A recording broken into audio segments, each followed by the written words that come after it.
to an episode of Rediscovered Movies. I'm your host, Nomfanelo Malloy. So, the film that I'll be covering today is Blue Crush. Blue Crush is a 2002 sports drama slash romance film that's based on the 1998 article, The Maui Surfer Girls 1998 from Women Outside Magazine, which is now called Outside Magazine. The article was written by Susan Orlean. The film is directed and co written by John Stockwell, who's known for directing films such as Into the Blue and Cat Run. It is co written by Lizzie Weiss, who's known for Switch at Birth. The film stars Kate Bosworth, Michelle Rodriguez, and Sanoe Lake. Here's the synopsis. As a hardcore surfer girl prepares for a big competition, she finds herself falling for a football player. It was released in theaters on August 16, 2002. It has a production budget of $25 million. Dollars. It made over $51.6 million dollars worldwide at the box office. Domestically, it opened at number 3 with 5.7 million. It was beaten by films including Triple X and Signs. In terms of critical reception, it has a 2.9 rating on Letterboxd. It won a Golden Fleece Award at the Golden Trailer Awards. It was nominated for 2 Teen Choice Awards, including Choice Movie, Drama slash Action Adventure. At the time of this recording, it is streaming on Hollywood Suite and is available on demand, so check your local provider. All right, let's get into first discoveries. So, I first learned about this movie, I believe, before it came out when I saw a trailer or commercial of it on TV. And this looked interesting to me. I am not familiar, or at least I was not familiar of surfing at the time, so it looked appealing. Plus, it featured Michelle Rodriguez, who I've seen like from the Fast and Furious movie at the time, and of course with Matthew Davis, who played Warner in Legally Blonde, was in this movie. So I figured, why not? Let's check this out. I saw it opening weekend, and I had a blast with this movie. And like I find, yeah, the surfing stuff was entertaining. It was nice to see. Women bonding, essentially helping each other out with the surfing and all that stuff. So yeah, I thought it was a blast at the time, and rewatching it now for the podcast, I still enjoyed it to this day.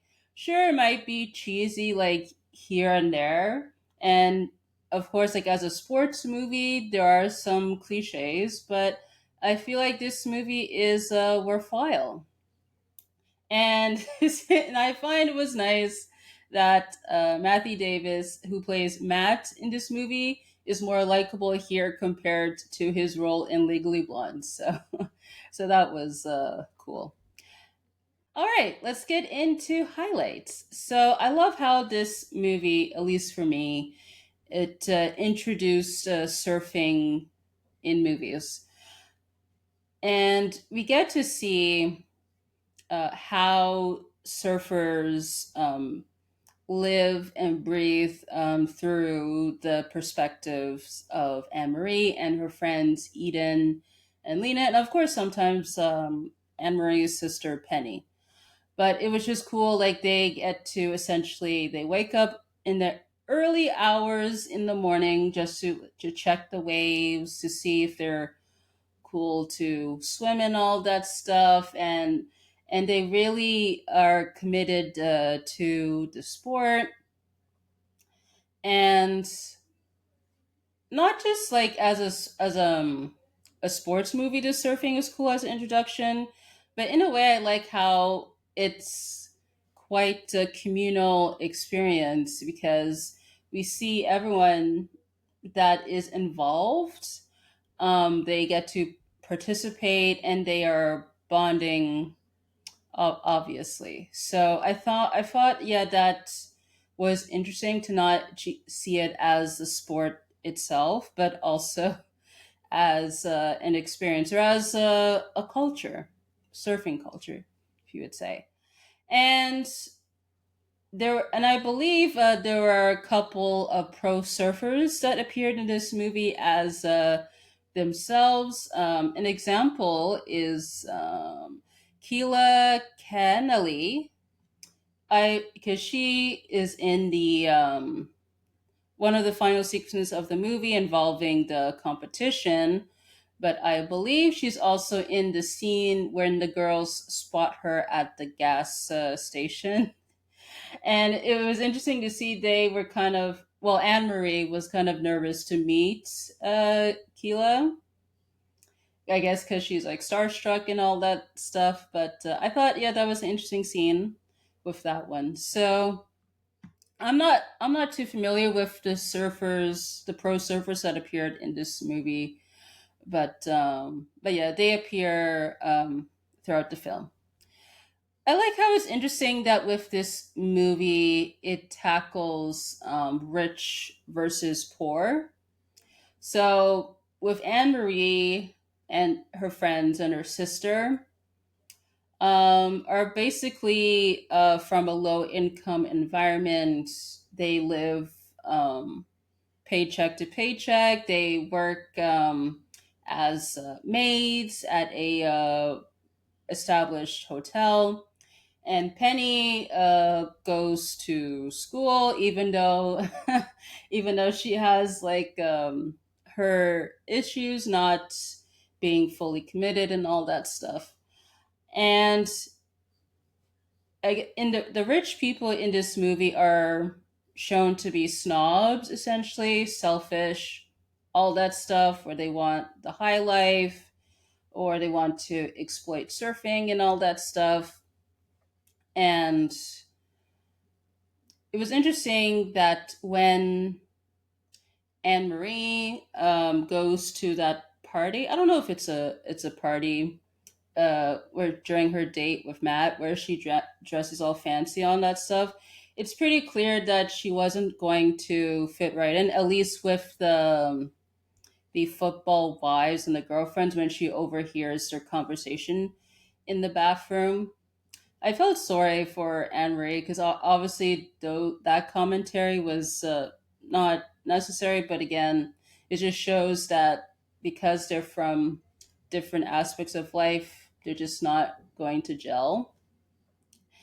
And another like moment I do want to mention is that when Anne Marie and Matt are surfing, we see like the local surfers observe them, and clearly they're not happy with Matt being here because he is an outsider, which leads to the fight at the parking lot. So I found like even though it sticks mostly to surfing and all that stuff, it was just interesting to see that commentary through that lens in regards to, yeah, the rich versus poor, but also to outsiders versus the locals.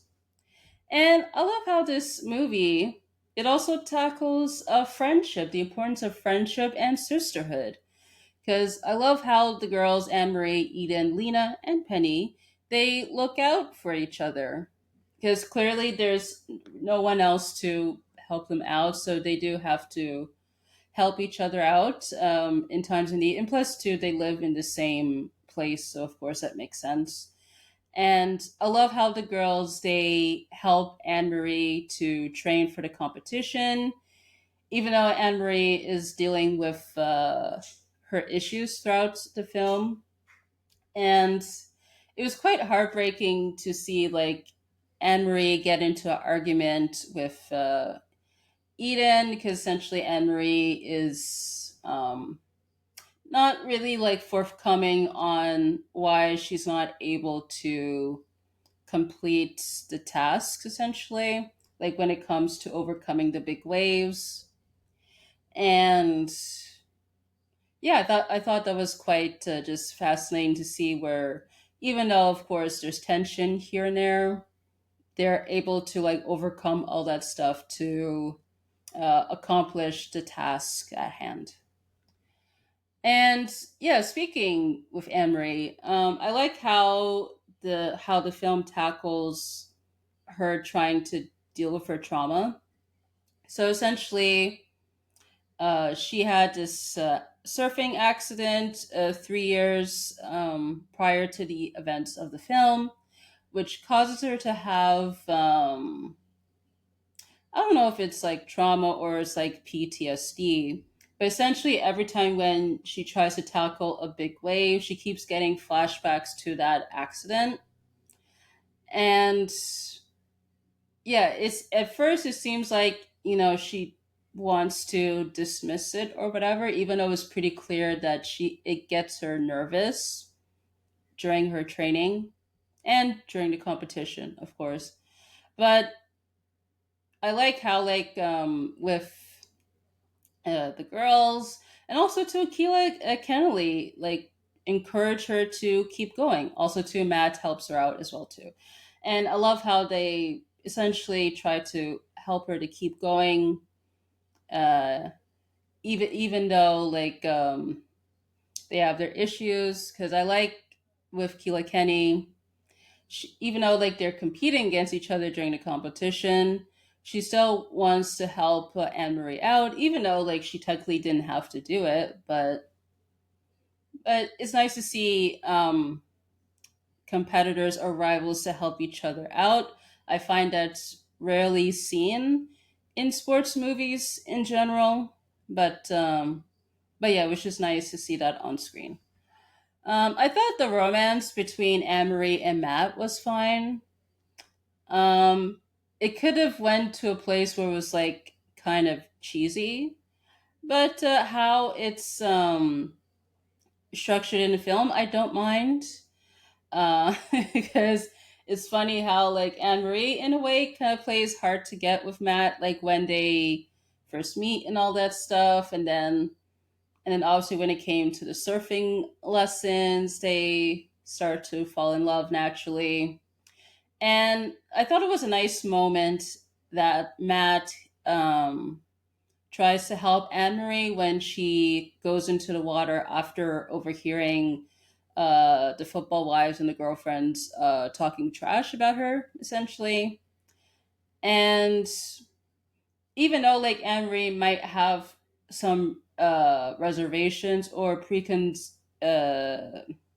have some doubts, essentially, on Matt because of his status and all that stuff.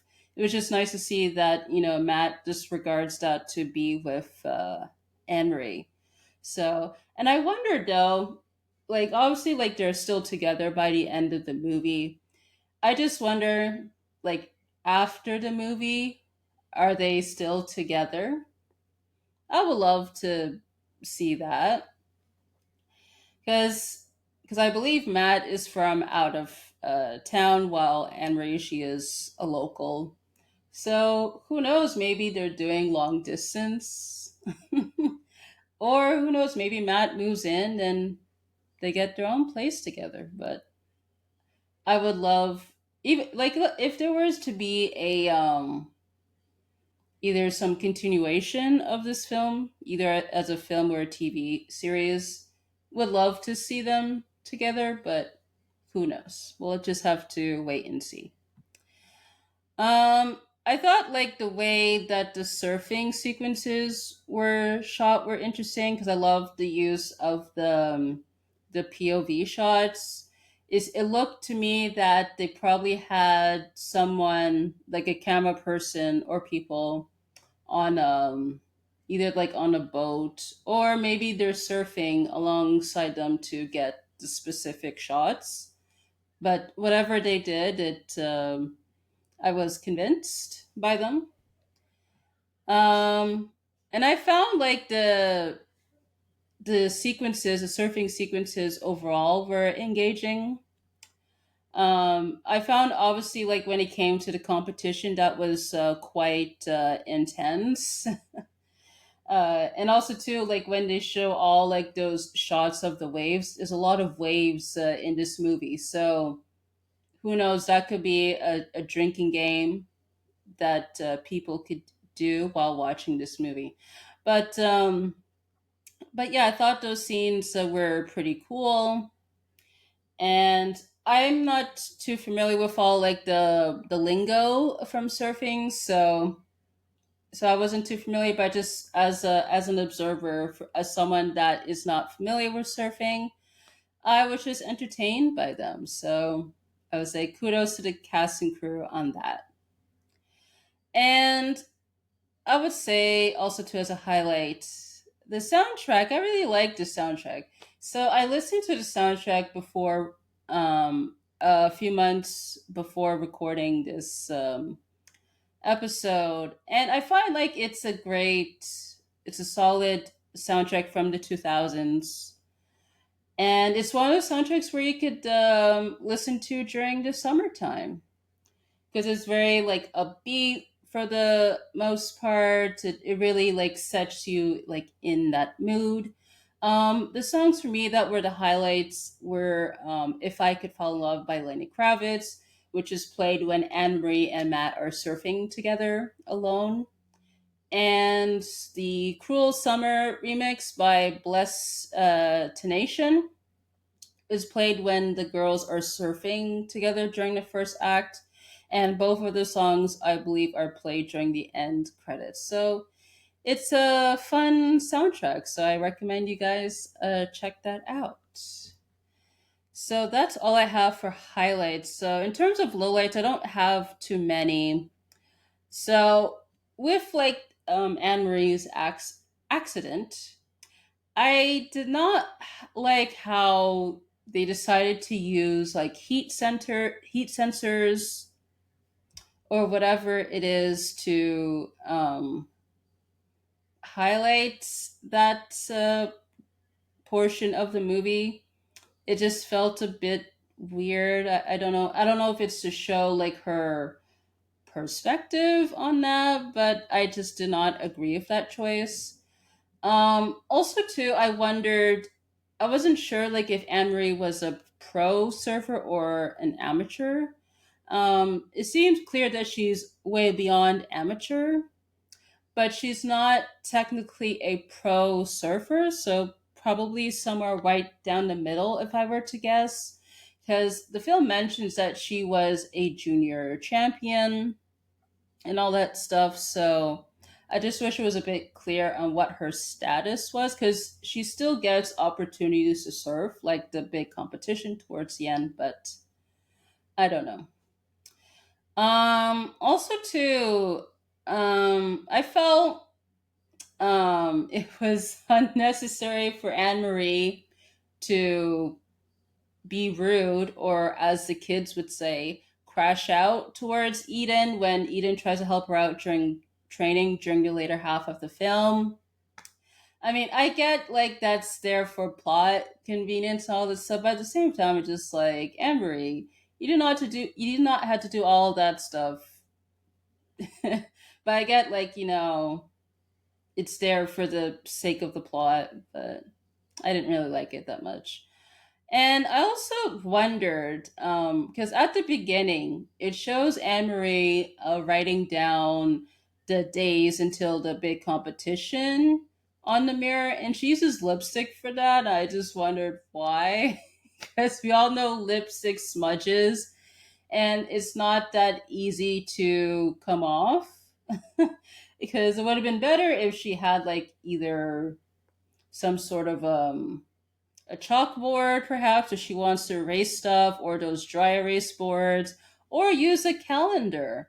Because I don't know, because I get that she's not wealthy, but come on, with a lipstick, was just ridiculous.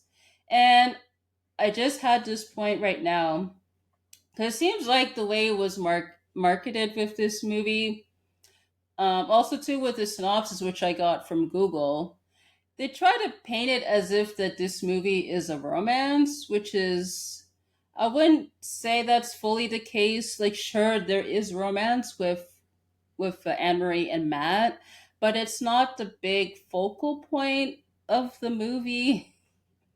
And also too, like how like the movie is labeled as a drama slash romance for me does not work. I would label it more as a dramedy because there are some comedic moments like in this movie. So I don't know. But this movie is not a romance. It has romance, but I wouldn't say it's a complete romance movie. All right, so let's get into trivia. So, I just found this on Wikipedia. So apparently, the film was the first to use Hawaii's Act 221, which is a progressive local tax incentive that called for 100% state tax credit for high tech investments, meeting the requirements for qualified high tech business, while also allowing local investors to receive tax credits for investments in film or TV productions. Universal used the legislation for the Blue Crush production, receiving approximately $16 million in a deal with local investors, who in exchange received the film's high tech tax credits. The agreement also involved marketing rights for the Hawaii Visitors and Convention Bureau, whereby the studio would cross promote the film and state of Hawaii. Entertainment executive April Massini, who helped produce Baywatch, Hawaii, Pacific Blue, and the Miss Universe pageant, brought the tax incentives to the attention of Universal, and along with producer Adam Fields, advised the state in its negotiation. I found that's interesting, and that's good to know. Also, too, because as I mentioned earlier, there are some couple pro surfers that appeared in this movie. One of them is Tom Carroll, who appeared as a surfer with a cut eye. And according to producer Brian Grazer, this is a real injury because Carroll had wiped out on the reef seconds earlier, and it made the three cast members, Kate Bosworth, Michelle Rodriguez, and Sanoe Lake, nervous about going into the water. The footage was shot for a surf video Carroll was a part of, and Grazer used it in the film, presumably because it added to the character's anxiety at entering the surf and validated how dangerous it was. Interesting. For the big competition scene, a male pro surfer was used, complete with wig, bikini, and shaved legs, but in the final edit, he was digitally replaced with Kate Bosworth, with only his feet remaining in the film. I found that's interesting. But I'm not surprised that this is used because, like, there are some has been some cases, notable cases, which I can't remember right now off the top of my head, where there have been male stunt performers. They had to act as a female character essentially. So when I see this, I'm like, not surprised, but at the same time, it's kind of disappointing that they didn't use a female stunt woman for this. But it is what it is, I suppose. The seaside beach shack the girls live in is the same house used in 51st Dates as Lucy Whitmore's house. Only certain angles were filmed of the home to make it look much smaller than it actually is. The angled palm tree Anne Marie climbs in the backyard can be seen as well. Interesting. So apparently the actresses they suffered from wardrobe malfunctions during filming. Kate Bosworth told Toronto Sun that her bikini was ripped off at least a few times by the surf. She says, quote, "Our man on the water safety team was very happy the whole shoot. When you're wiped out on a 10-foot wave, it's going to get ripped off you. It's just going to happen. So much so that by the end, I was just everybody's seen it." Oh well. Also too, so Kate Bosworth, she collaborated with Roxy to launch a Blue Crush inspired collection of swimwear in 2023 to commemorate the film's 20th anniversary. That's cute. And this one's a sad one. Tomeo Perry, who appeared in the film, I believe it was around the first act of the movie, before the girls surfed together, I believe, during the first time. So he unfortunately passed away on June 23rd, 2024, due to a shark attack. That is just unfortunate to learn about. All right. So, should this movie be rediscovered? And I say yes, because if you love surfing, of course, I would recommend this to you. But also, too, if you want to watch a movie about friendship, sure. If you like romance, I would say, yeah, check this out, even though it's not the main focal point, but it's there. And if you want to have a good time, yes, check this movie out. So there is that. So, right, that concludes this episode of the podcast. You could find me on Instagram, X, YouTube, and Linktree at Nomfanelo. You could find the podcast on Instagram, X, YouTube, and Linktree at RD Movies Pod. If you want to support the podcast, you could visit buymeacoffee.com/RD Movies Pod to donate. On the Spotify app, you can answer the featured poll, leave a comment, and rate the podcast. On Apple Podcasts, you can leave a review and rate the podcast.